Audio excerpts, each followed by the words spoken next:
Українці і греки. From simply hanging on. Πατρίδα, ελευθερία, δημοκρατία. Μην σιωπήσετε. Ακολουθήστε το δρόμο της καρδιάς. Βοηθήστε όπως μπορεί ο καθένας τους Ουκρανούς.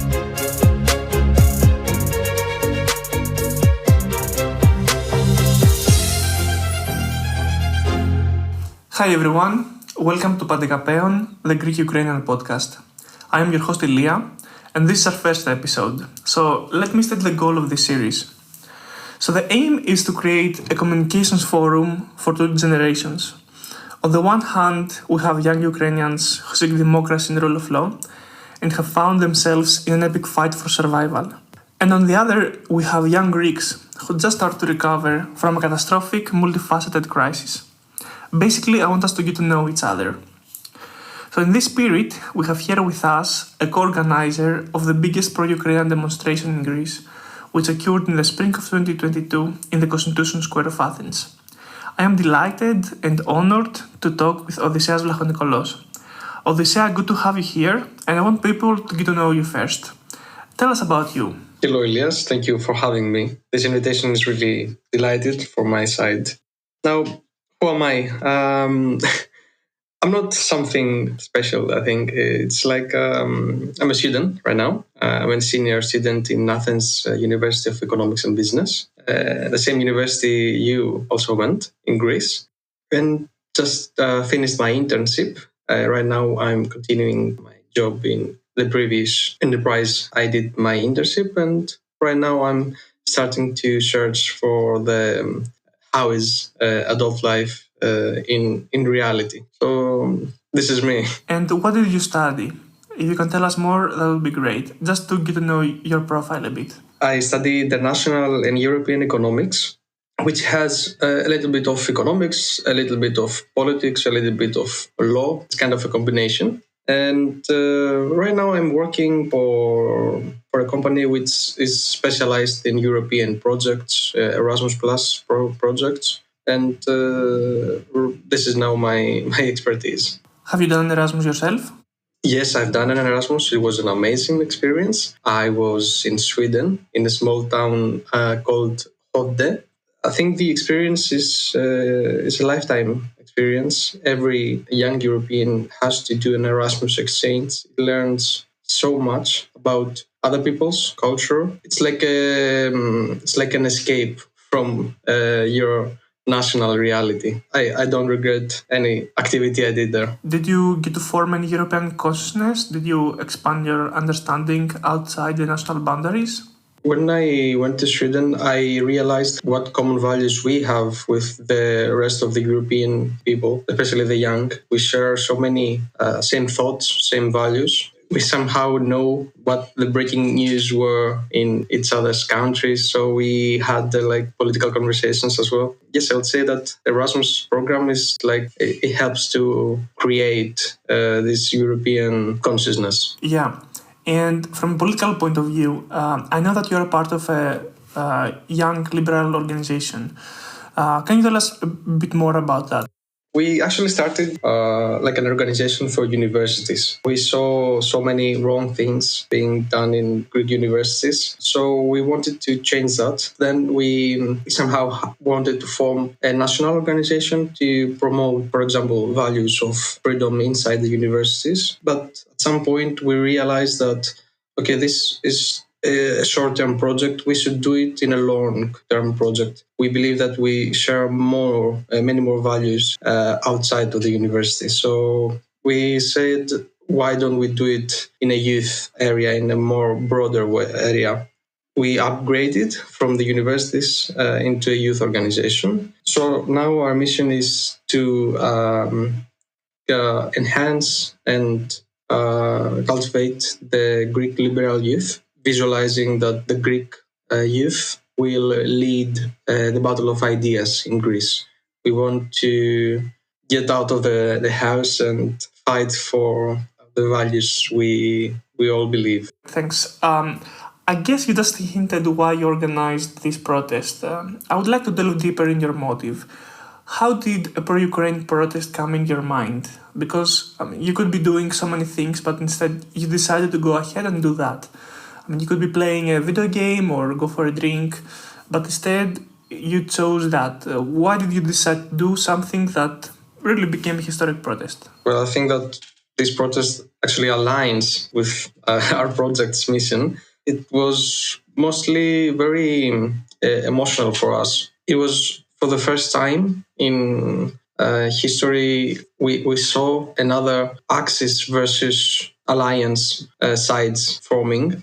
So we couldn't be like we couldn't feel neutral in front of this injustice. It was like seeing the Second World War again in front of our eyes. And we all thought that when Greece was part of the Second World War, siding with the Alliance side against the Axis, it was the right thing to do. It was the justice. So in the same context, I think that siding with Ukraine, siding with the freedom, the justice, is again the correct thing to do. So having an experience with a bit of a conflict inside Greece some years ago, we had a 2015 referendum where the history at that time was that Greece was about to exit the European Union, exit the Eurozone. The country somehow was divided.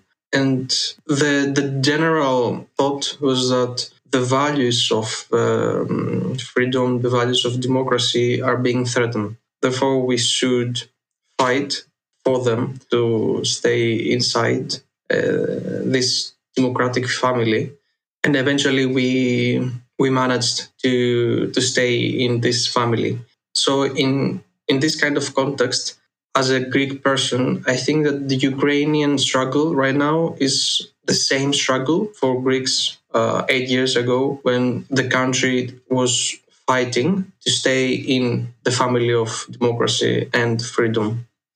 But of course, this struggle is not the same. Ukrainians are actually fighting a war, an aggression war from Russia, and it's way, way more difficult. Do you see this invasion as an attack to Ukraine alone, like a local war, or do you think it's something greater? Practically, yes. It is an invasion of Ukraine. The Ukrainians are suffering the most. However, we need to see it in a bigger picture, which is that Russia is part of one side that wants to fight the liberal democratic values. It's like a struggle between two kinds of governments, two kinds of thinking, two kinds of society. We want to build a society which is a civil society with the liberal democracy, while Russia and their proxies want to build something more like an authoritarian regime where few oligarchs own the state. And there is no civil society, there is no freedom of expression, and everything is suppressing. So, thanks for telling us about the more ideological background of your point of view. So we are 2 years ago. The full-scale invasion of Russia to Ukraine happened. And then you see this and you create the idea of making a protest. Let's dive in the practical aspect of that idea. How did that materialize? How did you make it happen? The first problem we had was that the invasion happened a bit unexpectedly in the end of February. So we had to find an action really, really fast. In every country, I think, in the world, like in Greece, there were two sides. The one who was with Ukraine and the other one who was, we are the neutral ones, but they were basically with Russia. So we saw that this side was really way more prepared than us, and they have already done their protests, their rallies, which for some reason went to the US Embassy. They protested the US Embassy for an invasion of Russia to Ukraine. They thought that protesting the US Embassy is the correct way. So we wanted to do another protest, which is for Ukraine against the Russian aggression, and we needed to do it fast. But we were just part of civil society. We are a small organization. So how do we do that? So what we did is we cooperated with another organization, the Center of Liberal Studies, KEFIM, known in Greece, which is a liberal think tank. And they brought another intellectual person in the game, Apostolos Doxiadis. For those who don't know who is Apostolos Doxiadis, is a big intellectual in Greece. He was an activist against the Greek dictatorship 50 years ago, and he's very known for his fights for civil society, for democracy, for human rights. So this was the team, and we saw the next step, which was how do we manage to get the people out of their homes and go to the rally? This is like a call to action. How do we do it? You don't just do an Instagram post or a Facebook post and expect people to come. You need to make, for example, ads on the Facebook, on Instagram. You need to state there is going to be a rally there at that time. You should come because we want to support Ukraine. So we thought that there was another activity that we could do for a call to action, and that was to use some popular Twitter accounts in Greece that were pro-European and tell them to post every day that there is going to be a rally there, go there, we should support this protest. So you use your network to become viral, and you actually become, by doing Facebook ads, you use some Twitter accounts. Did you try in newspapers? Yes. We were sending news articles to big newspapers, and some of them actually wrote for us, but mostly online. So there was also a boost from their side as well. And I mean, this is what the whole civil society about, using this network of forces that align with your mission and create this call to action. So you make a buzz with the marketing activities so people are aware. But then you need volunteers also. You need some workers to actually go and implement the creation of this protest. How did you manage to get volunteers? The volunteers were young people, everyday people. Half of them were not part of our organization. They were emotional, as we also were. So we had just a Google form to ask who wants to volunteer for this protest. We expected like 2 or 3 people, and we managed to get 15 to 20. So you market the protest, you gather your volunteers. To make a protest in the Constitution Square of the capital, you need to get the okay from the authorities. Tell us about that. Okay, I was not in charge of the logistics mostly. However, I think that, yes, you need to have a remind the municipality of Athens. And of course, they will just say, okay, good to go. But the good thing was that the mayor of Athens at that time was supporting the protest, and he was present in the rally. So this was... You're referring to Kostas Bakoyannis. Sorry to interrupt you, but Kostas Bakoyannis was then the mayor of Athens with the Conservatives, with the New Democracy Party, who also visited Kyiv, if I'm not mistaken, and he met Mayor Klitschko. Yes. He visited like some months after the protest. Okay, so you start the rally. How many people are gathered? What do you see? Take us there. What was the program? What was the schedule? So the good thing about this protest was that we saw everyday people with their families gathering at the Constitution Square. It was then when we realized that this protest is not something just between the liberal network, for example, was also like a broader civil society network. People who just go to their work every day decided to skip their afternoon lunch after finishing their jobs. They came to the protest, and that was another emotional boost from the organizational side, because we thought that we are doing something that is touching everyday persons. And how many people did you manage to gather? I think they, according to the police, they were around 6,000 people. Another good thing was that there were not only Greeks many Ukrainians, Moldovans, Georgians, Belarusians, even some Venezuelans were there, people from around the world who were living at that time in Greece and believed in liberal democracy and the values of freedom were in this rally. There were a musical carpet behind the whole rally, and in between there were speeches from individuals from around the civil society. There were some intellectuals, writers. There were also young people. There was a young Ukrainian person who was not part of the schedule of the speeches.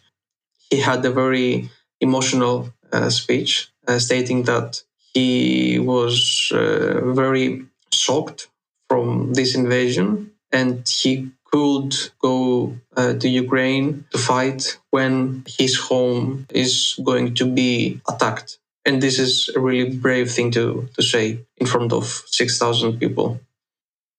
There was a funny challenge, mostly in the end of the protest, where at the same day there were two protests, the one that was ours and another one which were the neutral one, basically those who were siding with Russia. They had another protest 500 meters away.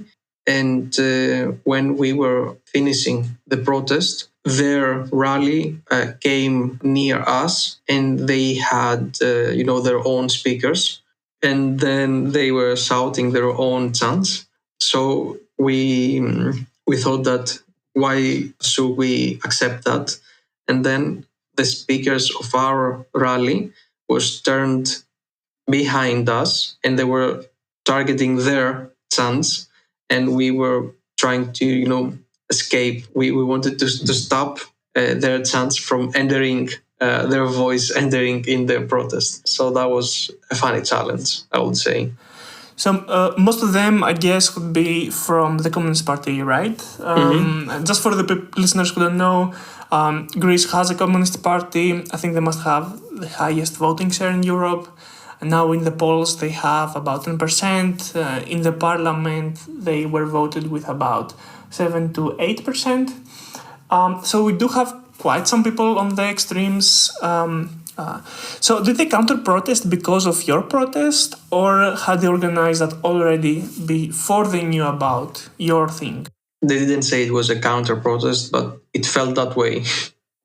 They thought that the US is the one to blame for this Russian invasion. Yeah, that's pretty funny. And whose speakers were louder? Who won in this?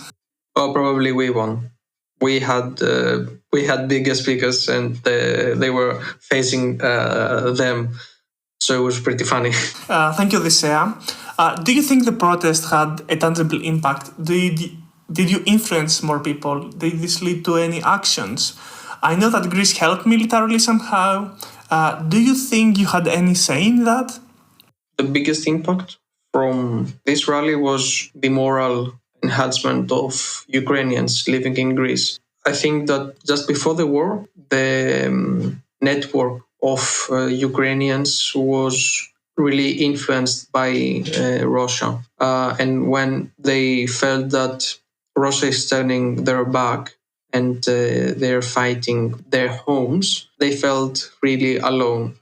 So this protest was a moral boost for them to feel welcome in Greece. And this was the biggest impact of the protest. Did you get any publicity in the media? It was broadcasted in the national television. Then every other private channel they had a subject for this protest especially. Okay, Odysseas, thank you very much. I have a last question for you. Do you have any Greek Ukrainian friends or acquaintances, and what did they tell you when the protest finished? I think most of them, they were thanking us. It was really good for them, and they felt welcome, as I mentioned before. So right now I have many more Ukrainian friends, and each and every one of them has a special story for how this Russian invasion impacted their lives. So each time you find the Ukrainian, I think you better listen to him or her and you will be surprised. Okay, Odysseas, well, that was it. Thank you so much for the interview. I wish you all the best and thank you. Thank you.